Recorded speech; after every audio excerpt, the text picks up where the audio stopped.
नमः संस्कृताय बच्चों, आप सभी का हमारे YouTube चैनल संस्कृत ज्ञानदायिनी में बहुत बहुत स्वागत है। बच्चों, आज हम संस्कृत भारती पुस्तक से स्फुट पद्यानी पाठ को लेकर के आए हैं। तो आप लोग मेरे साथ सस्वर वाचन कीजिए और वाचन करने में तो बिल्कुल ही सिकोह ना कीजिए। तो चलिए देखा जाए स्फुट पद्यानी का पहला श्लोक। काकः कृष्णः पिकः कृष्णः को भेदः पिक काकयो बसंत समये प्राप्ते काकः काकः पिकः पिकः। तो चलिए देखिए, काकः कृष्णः मने कौवा भी कृष्णः मने काला होता है। काकः मने कौवा, कृष्णः मने काला, तो कौवा भी काला होता है और पिकः कृष्णः कोयल भी काली होती है। को भेदः पिक काकयोः, इस तरह पिक काकयोः माने कोयल और कौवे में क्या भेद मने अंतर। को मने क्या, तो कौवे और कोयल में क्या अंतर है। तो कौवा भी काला होता है, कोयल भी काली होती है। इस तरह कौवे और कोयल में क्या अंतर है। तो देखिए नीचे बता रहा है कि बसंत समय प्राप्ते, बसंत ऋतु के आ जाने पर, काकः काकः और पिकः पिकः, बसंत ऋतु के आ जाने पर कौवा काँव काँव करने लगता है और पिकः पिकः, और जो कोयल होती है वह अपनी मधुर बाणी में कू कू की आवाज़ करने लगती है। इस तरह कौवे और कोयल का जो भेद है वह स्पष्ट हो जाता है। तो कौवा भी काला होता है, कोयल भी काली होती है। इस तरह पिक काकयोः को भेदः माने कौवे और कोयल में क्या अंतर है।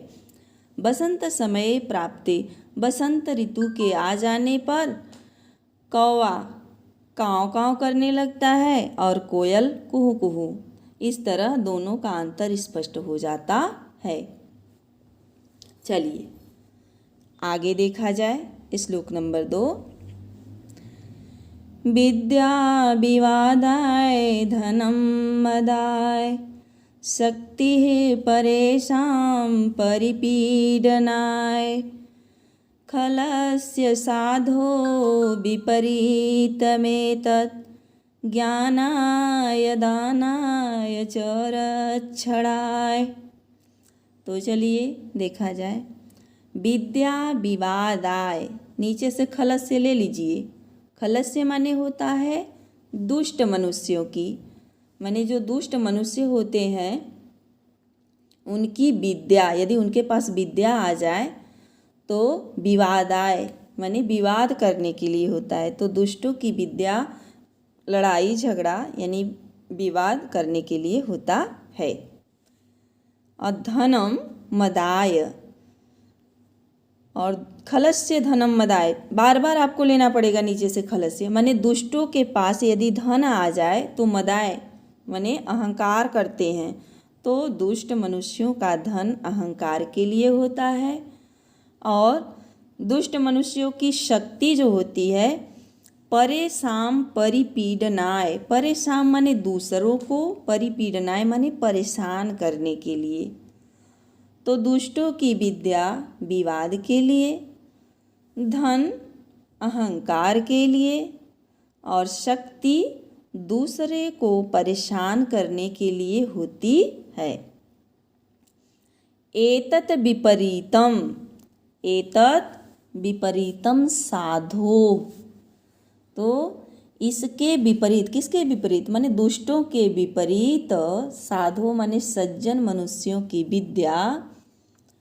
देखिए ऊपर से विद्या लीजिए, नीचे आइए ज्ञानाय, तो सज्जनों की विद्या ज्ञान के लिए अब धनम ले लीजिए, ऊपर से नीचे आ जाइए। दानाय दान के लिए, शक्ति ऊपर से लीजिए और नीचे जोड़ लीजिए। रक्षणाय रक्षा करने के लिए होती है। तो इसके विपरीत सज्जन मनुष्यों की विद्या ज्ञान के लिए, धन दान के लिए और शक्ति दूसरों की रक्षा करने के लिए होती है। कहने का मतलब यह है कि यदि सज्जन पुरुषों के पास विद्या आ जाती है तो वह अपनी विद्या को ज़्यादा से ज़्यादा लोगों में बांटना चाहते हैं, और यदि उनके पास धन होता है तो वह असहाय दीन दुखियों की मदद करने के लिए दान दिया करते हैं। और यदि शक्ति हो तो हमेशा रक्षा के लिए अपनी शक्ति का प्रयोग करते हैं। लेकिन जो दुष्ट पुरुष होते हैं वे क्या करते हैं कि जो विद्या होती है हमेशा उससे वाद विवाद करते हैं, झगड़ा लड़ाई कलह इत्यादि करते हैं। और धन यदि उनके पास रहता है तो अहंकार करते हैं, और शक्ति यदि आ जाए तो हमेशा दूसरे को परेशान करते हैं।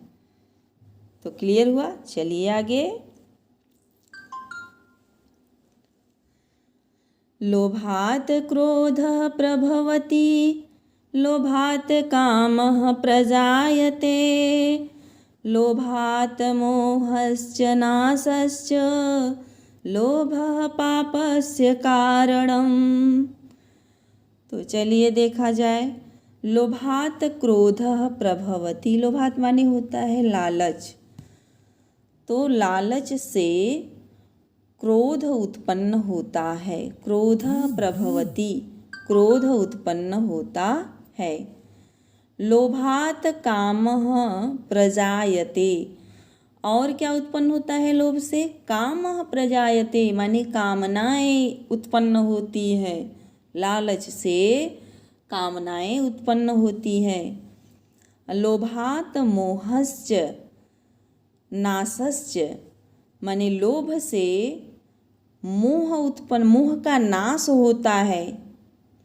लोभः पापस्य कारणम माने लोभ ही पाप का कारण है, लालच ही पाप का कारण है। देखिए, यदि इंसान के अंदर लालच उत्पन्न हो जाती है तो वह इतना निर्दयी हो जाता है कि किसी के धन को लेने के लिए उसकी हत्या तक करने के लिए तैयार हो जाता है। तो यह सब क्या है? माने कि मोह का नाश ही तो है। उसके अंदर का जो मोह है सब समाप्त हो जाता है। तो लोभात् क्रोधः प्रभवति, लोभ से क्रोध उत्पन्न होता है। लोभात् कामः प्रजायते, लोभ से कामनाएं पैदा होती है, इच्छाएं पैदा होती है तरह तरह की। लोभात् मोहश्च नाशश्च, लोभ से मोह माया नष्ट हो जाता है। लोभः पापस्य कारणम, लोभ पाप का कारण है। आगे देखिए। वदनं प्रसादं सदनं, हृदयं सुधामुचो वाच, करणं परोपकरणं, येषां केषां न ते वन्द्या। वदनं प्रसादं सदनं, हृदयं सुधामुचो वाचः, करणं परोपकरणं, येषां केषां न ते वन्द्या।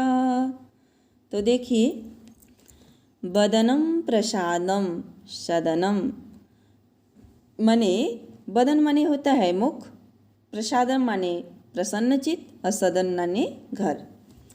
तो जिनका मुख प्रसन्नता का घर है माने हमेशा प्रसन्न रहते हैं। कहने का आशय है कि जो मनुष्य हमेशा प्रसन्न रहते हैं। और हृदयम, और जो उनका हृदय है वह दयालुता से युक्त होता है।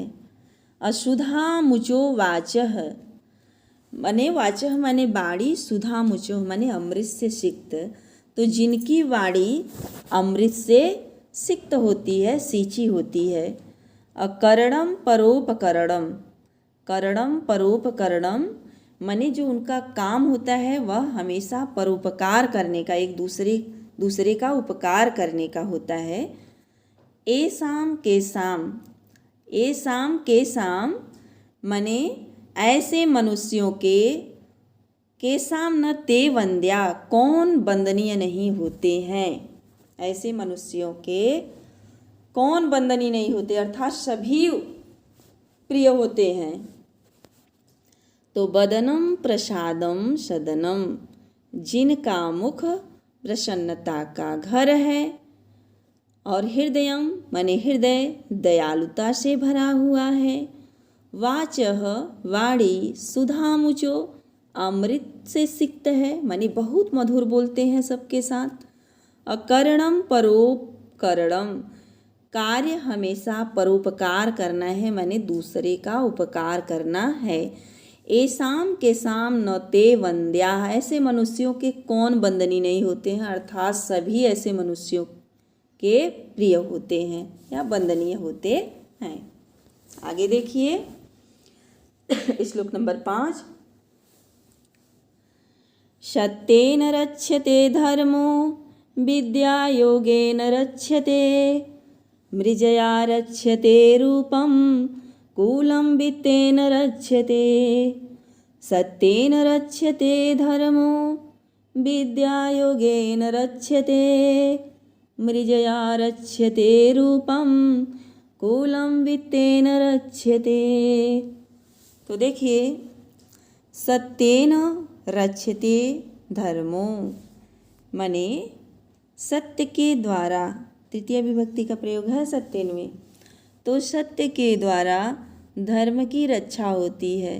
देखिए गांव में नहीं कहते हैं लोग कि अरे धर्म के खातिर तो झूठ ना बोलो, सत्य बोलो, तो वही बात यहाँ पर है कि सत्य के द्वारा धर्म की रक्षा होती है।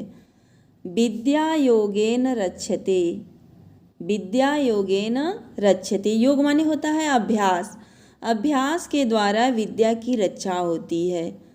देखिए अगर आप पढ़ना लिखना बंद कर दें, सोचे कि एक ही बार 2 बार पढ़ करके हमें संपूर्ण विद्याएं आ जाए, तो ये असंभव है।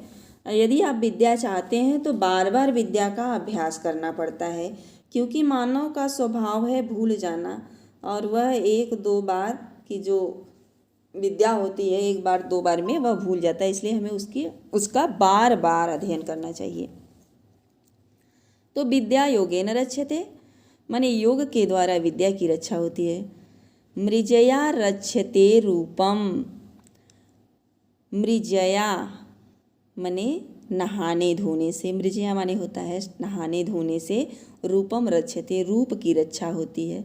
देखिए रूप की रक्षा करने के लिए तो लोग तरह तरह के साबुन है, शैम्पू है, सब कुछ क्रीम पाउडर लगाते हैं, तो वही बात है यहाँ पे। तो मृजया रक्षते रूपम माने नहाने धोने से रूप की रक्षा होती है। कूलम वित्तेन रक्षते,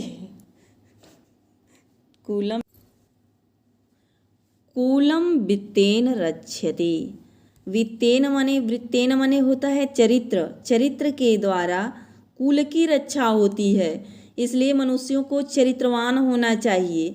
अगर आपका चरित्र अच्छा है तो मान कर चलिए कि आपका पूरा परिवार खुशहाल है। तो इसीलिए है वृत्तेन कुलम रक्षते, माने चरित्र के द्वारा कुल की रक्षा होती है। तो आज यहीं पर वीडियो समाप्त हुआ। यदि आप हमारी वीडियो से लाभान्वित हो रहे हैं तो ज़्यादा से ज़्यादा लोगों को वीडियो को शेयर करें, सब्सक्राइब करें, लाइक करें। धन्यवाद बच्चों।